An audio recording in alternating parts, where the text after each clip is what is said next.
تو ہر دور میں افراط اور تفریط رہے گا، مختلف شکلیں ہوں گی۔ گمراہی جو ہوتی ہے ہر دور میں ایک شکل میں نہیں رہتی، انڈے اور بچے دیتے رہتے ہیں۔ گمراہی کے انڈے اور بچے نکلتے رہتے ہیں۔ تو اسی طرح افراط اور تفریط کی گمراہی ہے، لیکن ہر دور میں اس کے انڈے اور بچے نئے ہوں گے۔ اب یہ پہچاننا کہ اس دور میں اس کے انڈے اور بچے کون سے ہیں، یہ سب سے بڑا کمال ہے۔ جو بندے کو پہچان ہی نہیں ہوگی، ایک بندے کو پتہ ہی نہیں کہ یہ سانپ ہے، تو وہ پکڑ لے گا اس کو۔ چھوٹے بچے کو نہیں پتا ہوتا نا کہ سانپ کا کیا ضرورت ہے، وہ پکڑ نہیں لیتے۔ ہمارے یہاں مثال رہتے دیہات میں ایک بچہ بیٹھا تھا چھوٹا سا، تو سانپ آیا، اس نے پکڑ لیا اس کو۔ اب سامنے دیہاتوں میں بھت بناتے ہیں نا، بھت کھانے والا میٹھا سا، اور ایک نمک کا وہ ڈبہ پڑا ہے، وہ کبھی سانپ کا ساتھ بھت میں ڈالتا ہے کہ بھت کھا، کبھی نمک میں ڈالتا ہے نمک کھا، نون کھا بھت کھا، نون کھا بھت کھا، وہ کبھی ادھر ڈال رہا ہے کبھی ادھر ڈال رہا ہے، نون کھا بھت کھا۔ اللہ کی شان، سانپ نے بھی کچھ نہیں کہا اس کو۔ تقدیر جب غالب ہو تو اللہ بچاتے ہیں نا۔ تو اب بچے نے پکڑا کیوں تھا سانپ کو؟ اس لیے کہ اس کو اس کی مضرت کا پتہ ہی نہیں تھا۔ بڑے آدمی کو تو پتا ہے وہ قریب جائے گا ساتھ کا۔ تو جو الہاد ہے، جو بدعت ہے، اس کی جب پہچان ہوگی تو پھر ہی پتا چلے گا کہ اس دور میں یہ الہاد ہے، یہ بدعت۔ اور یہ پہچاننا جو ہے یہی کمال ہے۔ ہم دیوبندی کہلاتے ہیں، کیوں؟ اس لیے کہ ہمارے اکابر دیوبند یہ مجددین تھے۔ کیا تھے؟ مجددین کی جماعت۔ آپ سے پوچھیں نا دیوبندی کون ہے؟ دیوبندی مجددین ہیں۔ مجدد وہ عہدہ ہے جو رسول اللہ صلی اللہ علیہ وسلم نے اپنی حدیث میں بیان کیا ہے۔ ختم نبوت پر حضور علیہ السلام کی نبوت ختم ہو گئی، اب کوئی نئی شریعت، نیا نبی نہیں آئے گا، لیکن بدعتیں اور الہاد تو پیدا ہوتا رہے گا۔ پہلے انبیاء آتے تھے، ختم کرتے تھے، اب حضور علیہ السلام کے بعد ابھی کوئی نہیں آنے۔ تو اب یہ کون ختم کرے گا؟ اس کے لیے حضور علیہ السلام نے کہا ان اللہ یبعث فی هذه الامة على رأس مئة كل سنة من یجدد لها دینها، کہ اللہ تعالیٰ ہر 100 سال میں میری امت میں مجددین بھیجتے رہیں گے، جو کیا کریں گے؟ دین کی تجدید کریں گے، دین کو صاف ستھرا کر کے لوگوں کو دے دیں گے۔ یہ عہدہ تجدید کا حدیث میں ذکر ہے، اور علماء نے اس حدیث کو صحیح کہا ہے، اس کی تصحیح بھی کی ہے، اور ہر دور کے مجددین کی تعیین بھی کی ہے کہ فلاں صدی کا فلاں مجدد تھا، فلاں۔ ویسے جماعت بھی ہوتی ہے، کبھی پوری جماعت ہوتی ہے مجددین کی، کبھی ایک بڑا ہوتا ہے، چھوٹے نیچے، کبھی ایک ہی ہوتا ہے۔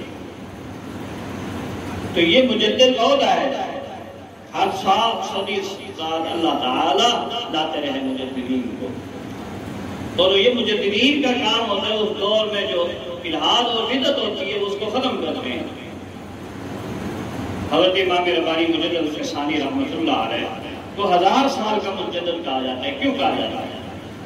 اس لیے کہ اس دور میں اکبر نے دین الہی بنایا تھا، کسی نے پٹھی پٹی پڑھا دی اس کو کہ حضور علیہ السلام کو 1000 سال گزر گیا ہے، اب محمد صلی اللہ علیہ وسلم کی شریعت ہوگی پرانی، نئی شریعت کی۔ اور 1000 سال پرانی شریعت کہاں جب ہوئی ہے؟ نیا دور ہے۔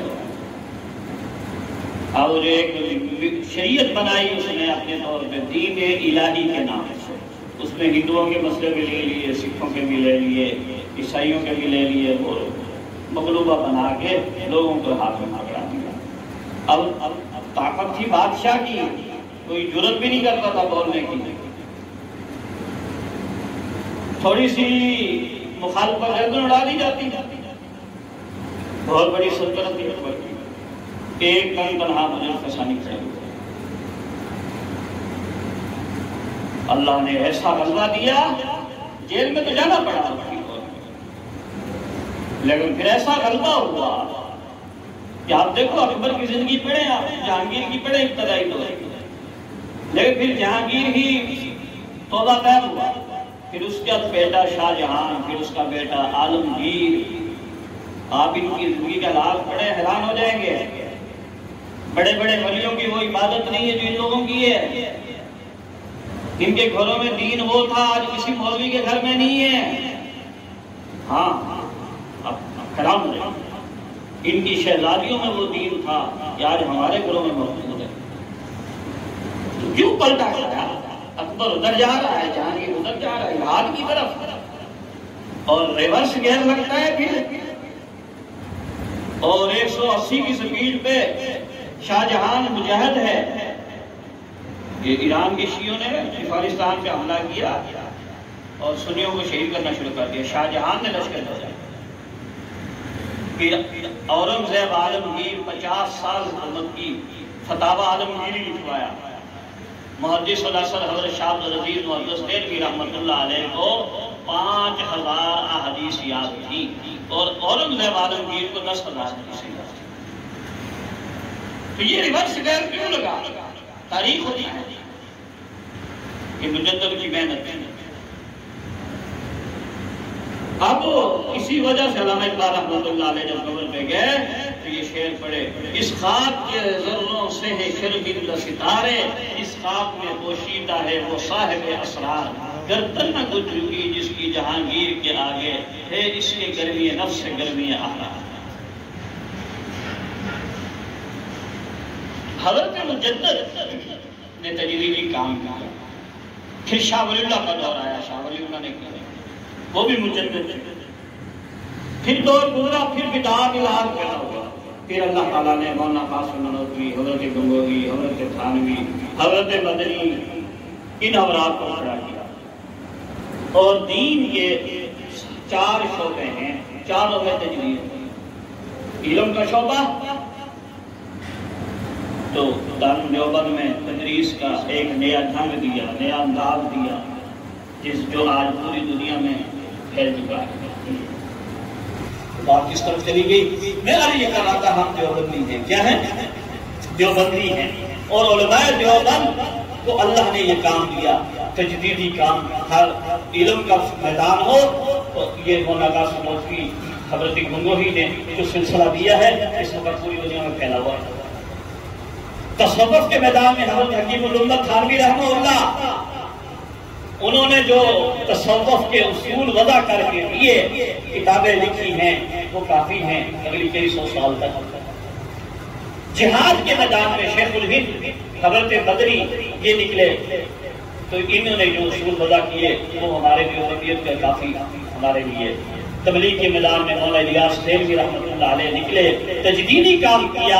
انہوں نے جو کام کیا یہ تجدیدی کام ہے، ہم اس کے لے کر چلتے ہیں. تو دیوبندیت 4 چیزوں کا نام ہے، یعنی 4 چیزوں میں تطہیر ہوئی ہے. علم میں جو ہے تجدید کی، اور اسی طرح تصوف میں تجدید کی، جہاد میں تجدید کی، اور تبلیغ میں تجدید کی. وہ 4 چیزوں ہمارے الحمدللہ آج پوری دنیا میں.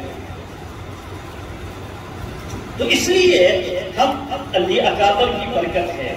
تو جو بھی جو بندی صحیح ہوگا اس کا کام کیا ہوگا؟ اپنے اکابر کے نقش قدم پہ چل کے ان کی تحقیقات کو عنوان تسلیم کر کے فتنوں کا تحفظ کرنا. کیا کرنا؟